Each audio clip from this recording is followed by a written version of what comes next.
Hello everyone and welcome to Parasha Pointers again.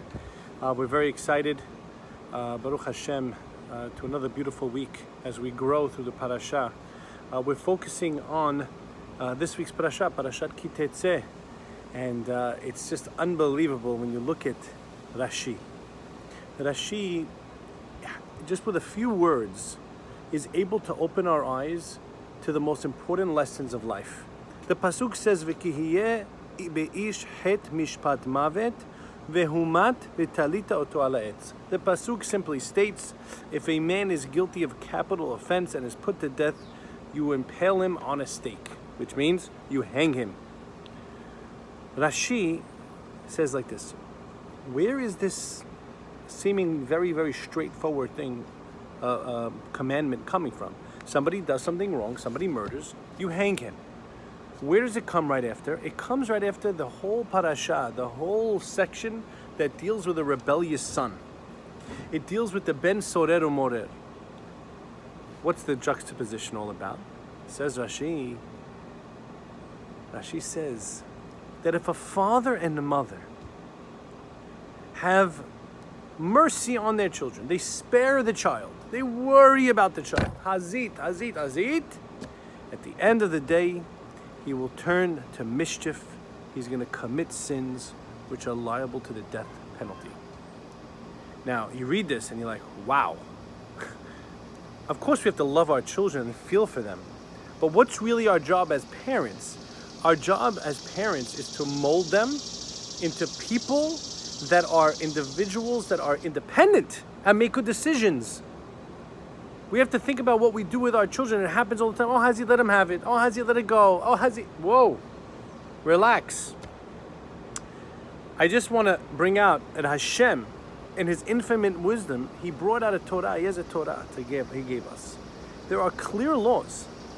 Like Chas v'Shalom, a million times, let's just say somebody's Mehalel Shabbat, and there's witnesses and everything is done. It's very difficult for it to happen. But let's say he gets the death penalty. We don't change that. Nobody says hazit. That's the law. At the same time, there's all the beautiful things of Shabbat. There's the delights of Shabbat. There's the food, there's the singing, there's the connecting, there's Hashem, there's the whole world, everything beautiful. But it doesn't take away the fact that you need that clear consequence, those clear parameters to make sure that people stay on the right path. And that's a show of love. When Hashem gives us consequence, that's showing love. When Hashem makes clear guidelines, that's a show of love. We actually discussed many times about the young man that I spoke with. He said that at the end of the day, he stayed on the right path because his parents had rules and guidelines for him that showed that they loved him. Now, it's very difficult, by the way, side point, very difficult to actually come to give the death penalty. It's very rare. So it didn't happen very often. But the point I want to bring out is that it's there. There's clear punishments. Korbanot you have to bring, fines you have to pay, lashes that people get. I mean, there's clear punishments. And they have to stay strong. This mirrors our relationship as a parent. We have to give our kids very clear guidelines. This is what it is, this is what's going to happen, this is when it's going to be. They have to understand our expectations of them, and when there's consequences, we don't have to get angry, we don't have to get personal, but they have to feel the consequences of their actions.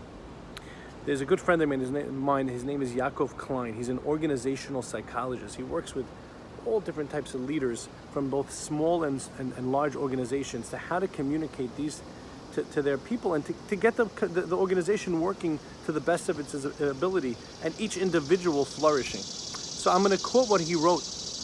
He wrote, "There's been much study in the field of behavioral consequences and outcome, most famously B.F. Skinner's experiments on operant conditioning." Now, what is this? All the research points to the same thing. If there is consistency in the response to someone's behavioral choices, that means every time the kid does X, this happens, then it will be learned and the behaviors themselves will be impacted. Consistency, the same thing every time will create that they learn the right way to act. That means if every time a person pulls a string and water falls, he's not going to pull the string anymore. The Torah gives us extreme clarity in what is and what is not allowed. While the Sanhedrin, they're extremely reliable to follow through on the consequences the Torah lays out. Parents have to do the same thing. The bedtime is the bedtime. You can't just let it go. There's structure. If they tell me you're going to play for this amount of time, that's it. Because if you don't do that, they learn that life, you can get away with something. But that's not how life really works. How many of us have teenage children who go and they borrow the car and they get a ticket? Hazit, the guy, he's not making money. Hazit. No. Let him figure it out. He got the ticket. Let him pay for it. It's not a punishment, but he's got to deal with it. Why should you pay for it? How is that teaching him? The next time when he's driving, what's going to stop him from getting that ticket again? As parents, we fall prey to saying, Hazit, I love him. He's so sweet. No. You have to love him, but he has to still pay the consequences. You have to be very careful. Because our job at the end of the day is to raise children that are strong, that are principled, that do the right thing. And if we're always there to take away and move they're not going to get that grit that they need to be successful. And as we see in this week's Parasha, how scary is this? The Ben Sorer Morer, who's being blamed? Says Rashi. The parents. They were merciful. Look what will happen at the end of the day. Have a beautiful Shabbat and only good things.